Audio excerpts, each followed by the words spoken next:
Hi, it's Debbie Nicholson speaking. Yesterday I had a bit of trouble with the wind trying to be heard, and so today I thought, well, I would just perch this computer on my knee, so I hope it doesn't shake too much, sitting in the stairwell of our front door, of our mobile home. It's so beautiful. I mean, the sun is I love the sun, it's so healing to me. But however, I didn't want to be bothered by that wind again, and so I thought, well, I'll just sort of sit inside today. And I'm sorry if we wriggle a bit, but my knees are shaking because they're in a funny position, so it's not like having this computer that it can sit on something nice and flat that's still. But anyway, today I wanted to talk to you about how we are the company we keep. I read a story about a homeless man on Facebook yesterday. Now, he's one of my great friends. I didn't even know he had been homeless at some stage. It was very interesting reading his story. And he was talking about how when he was homeless, he used to look around him and think, well, where are all these people going? They're not going to help me get a way out of this situation. And so he tried his best to flash himself up as best he could. And he'd go and mingle in the crowds with people who had a better outlook on life. He didn't stick around the friends that he was forced to sleep with at night or around or to eat with around their big they had big drums that they lit fires in, and they'd all eat a sausage or whatever around those at night, so that at least they had a little bit of nourishment. And so, he'd look at all these people and think, well, these people are not going to help me get a way out of this situation. So he would, in the daytime, go and mingle in the crowds and eavesdrop on conversations of businessmen. It was easy to do because nobody would take any notice of him anyway, and so long as he looked presentable and didn't smell, who would take any notice of him anyway? So these are all things that we need to be considering. You are who you keep company with. Anyway, he had a great success story. Eventually somebody did notice him, gave him a bit of a hand, and he came up in the world, and now of course he's his own entrepreneur person and making a lot of money, helping a lot of people out in that same situation he came from. And isn't this what earning money nowadays is all about? I mean, life is too short to just think, oh, I only want money so that I can buy a big house, or I want 8 cars on the driveway, or I want jewellery that's, you're scared to wear because someone's going to pinch it off your neck anyway. So, that's not the reason why I want money. I thought about it. I've been thinking about it a lot lately. The reason I want money is so that I can help people. I don't want money to buy things. I mean, we've downsized from a huge 5 and 6 bedroom home, 2 huge lounges. I mean, I had an 8-seater table, a beautiful glass table on brass legs, and I had the best. And we've downsized to a mobile home, which is very, very, very much smaller than what we had. I've been living here for 2.5 years. When I first came here, it made me quite ill. I didn't like it. It was my husband's dream, and I thought, oh, I don't want to do this, and all my stuff's in storage. The mice are going to get it, and we'd have to go back and get something out of one of the boxes and not retape it as I had done before, as I had taped it so carefully before. And so, for the first several months, I was quite ill. My mind made my body quite ill. But I recovered. I recovered from that because I got over the material thing. And that's what part of life is, getting over that material thing. I mean, I've watched my father pass on, leave stuff that was precious to him, that is precious to me, but I've got nowhere to put it. And so I just have to leave it there for another member of the family who may or may not want it. And when our mother goes, what are they going to do with all those wonderful things that I remember being treasures from before my grandmother was alive? She's got things in that house, that in the family home, that my grandmother had before. When she was just a tiny, tiny little baby, and that's how precious all these things go back to. But where would I put it? I've got nowhere to put it here. And so I've got over the material thing. Sure, I think about those memories and, maybe life could be different. But what is so beautiful other than having great green grass outside and watching the quails eat at night and listening to the ocean tumbling over its shores in the evenings and watching those beautiful sunsets. And I've replaced a lot of material stuff with just the beauties of nature. And I have changed. I notice I have changed. I've become a far different person. I wasn't really a materialistic person before. Sure, I like nice things. My husband didn't like me wasting money, so I didn't have ornaments that collected dust. I didn't have jewellery that cost a lot of money, and the only jewellery I had, and I knew was the only way I got jewellery, was to become a seller of jewellery. And so that way I had heaps of jewellery, but it's only because I had it in my kit to sell. It's nice to have all those wonderful things, but you do get to an age when the vacuuming becomes too much, too many bathrooms to keep supplied and cleaned, because who visits them anymore when your children only come home for holidays, if they come, because there's so much more choice out there now. And so I did and have become quite a different person to what I was before, although I was not a materialistic person, but I did like nice things. And people think I'm poshy. My children think I'm a little bit of a snob. My husband thinks I'm a snob, but that's okay. I like to be, I don't know, just different. Just different. I accept things or I don't, and if I don't, well, I just let everybody know about it. Around me, otherwise I just put up with it now. Now I tend to do things and think, don't think what that might do to you, don't worry if it's a little bit dirty, and I'm still alive the next day, so it hasn't hurt me. So this camping business has certainly changed me a whole lot, I can tell you. But of course we're not really camping, we're in this flash bus. I can't really call this camping. It's not like we're in a tent with a pole up the middle or something like that. Sleeping on the ground, not doing anything like that. I am in a very, very posh home still. It's just that it's a big long corridor with segments cut out of it, that's all. Anyway, we're getting off the track. I wanted to tell you about how we are the company we keep. Well, I'm not becoming a bird. I'm not becoming a quail. I'm not becoming a tree or a plant or a wave on the ocean, because that seems to be the company I keep nowadays. But it has given me the choice of who I want to keep company with.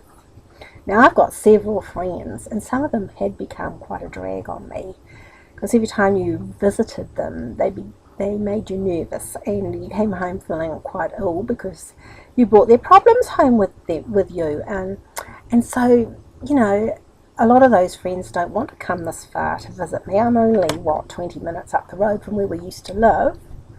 But it becomes a long way if you're not a really good friend.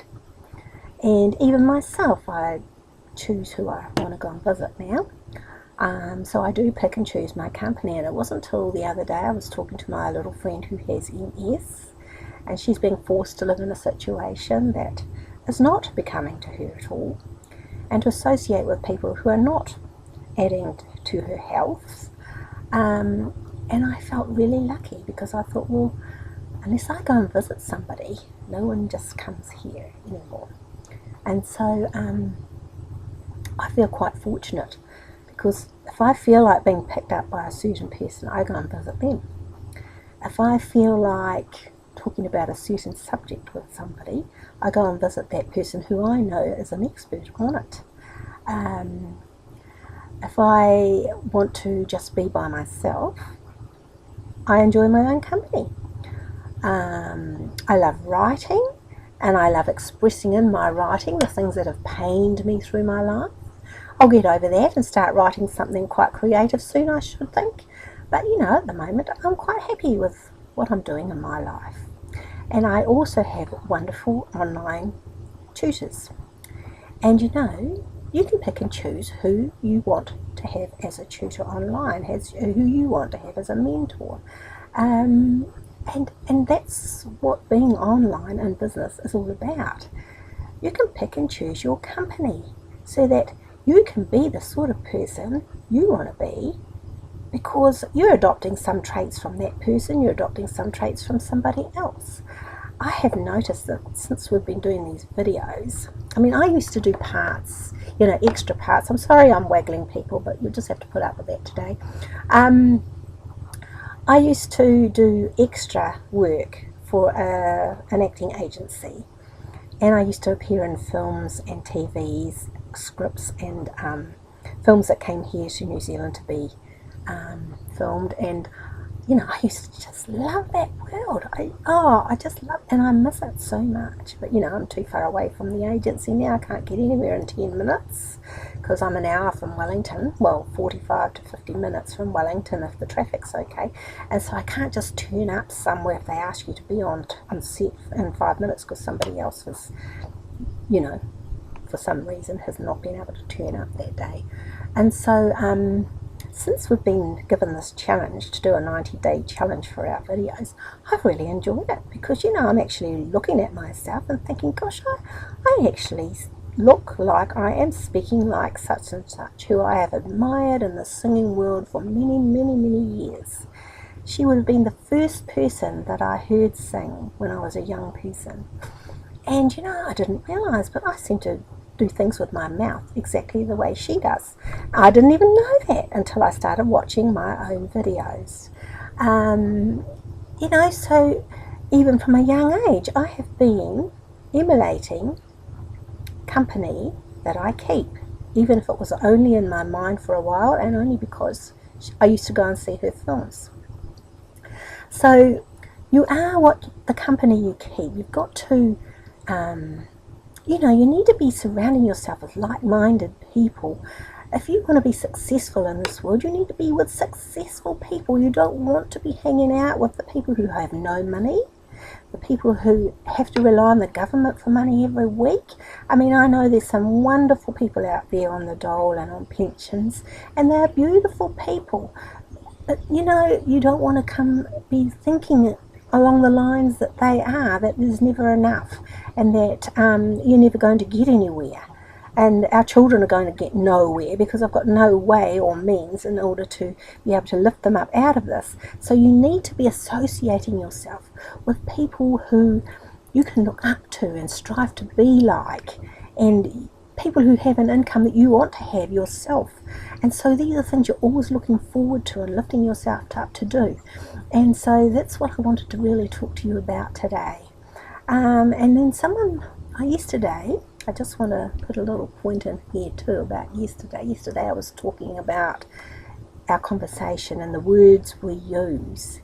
And someone pointed out to me today how after they watched my video, they said, you know, I have a lot of people who say to me, oh, I don't understand that, or I don't know how to do that, or I can't do that, etc., etc. And this person always adds the 3-letter word yet, Y-E-T, after every statement they make. And then he makes them repeat back to him the statement using that 3-letter word on the end of their whatever it is they're saying. And you know, it makes a big difference. It makes a big difference to their attitude, because they think, oh yes, I can't do that yet, but you know, with a little bit of time, I could be doing it. Now, I do it myself. I keep telling everyone I'm not a techno person, but guess what? I am doing. I might be telling myself that I am one. I'm doing all sorts of techno things I didn't even know I could do. I just guess, really. I mean, one of my tutors gives me a hint as to where to find something and what I could do to replace it, and so I just go into the source code and I think, oh yeah, I can see where that is, and next thing, instead of a picture of me, we've got a video of me. And isn't that much better than just having a picture? Because at least I can talk to you and you can hear me and think, oh, what on earth is she saying? Because I can't understand a word she is saying because of her accent. And somebody keeps telling me that I have a great Australian accent. Well, I have to keep reminding them that this is my Kiwi New Zealand accent. You know, we both sound very different. If you put us both together, well, that's my story anyway. Anyway, I've had a great day today. I've done some training with Janet Leger again. I mean, she has so many things, qualities about her that I am adopting into my life, because you see, I like to keep the be like the company I keep, and Janet is one of those people I often emulate. It was through her videos that I got the courage to quickly write down what she was saying, and then quickly learn what she was saying, so that I could adopt what she was saying into what I wanted to say. So that was the start, and because then we got this challenge, and because now we're just going straight ahead doing other things, but that's just beside the point at the moment. And then I have another friend, you know, now he's Dr. Stone. Now he's just come back from being on the road for a week in Tennessee. He had a wonderful time, but guess what? He's come home to a real mess in his office. He was away for a week. He does 2 webinars a week normally. He writes software. He fixes things for people. He does a lot of work for Mike Filsaime and other big internet marketers whose names you'll recognize as you go through my videos, because I'll talk about all of them probably. And you know, he's come home to just a big mess. I mean, somebody's hacked into his one of his websites. He's got that to fix up, and he's got all the things that he missed doing in a week to catch up on. And you know, I like him though, because he is a hard worker, and you know, it resonates with me because I am a muso myself, and I don't know, he just is the typical image of a band person to me, and I'd love to sing with his band. Maybe I might get the opportunity one day. That might be great. If he's watching this video, we might make it happen. Who knows? And then I've got another wonderful tutor who's called Emily Graham. Now she's such a darling. Look, she is a very tall person. When I first met her, I felt like a dwarf actually, but however, she leaned down and gave me quite a hug, and I knew I was her friend instantly, even though I'd never met her before and only talked to her online for several minutes. We're going dark because the sun's going behind the clouds. I hope you can still see me, but never mind, you can hear me anyway at the moment. Oh, you can't see me at all. Oh, that's terrible. I hope. Well, we'll have to finish this video shortly then. Otherwise, you're going to think, who's that dark person over there who's talking? And it looks like I've gone over time anyway. So I'll continue with this conversation tomorrow, because today is day 6. And I wanted to get my video done today so that I cannot be accused of not having done it. And then tomorrow will be day 7, and if I remember what we were talking about today, I'll pick up on what I was talking about, and then we'll go from there into another subject that I just know you're going to be interested in hearing about from me. Okay, so I'll talk to you again tomorrow. Now I'm just going to find the mouse. Just give me some time. There you go. Okay, goodbye.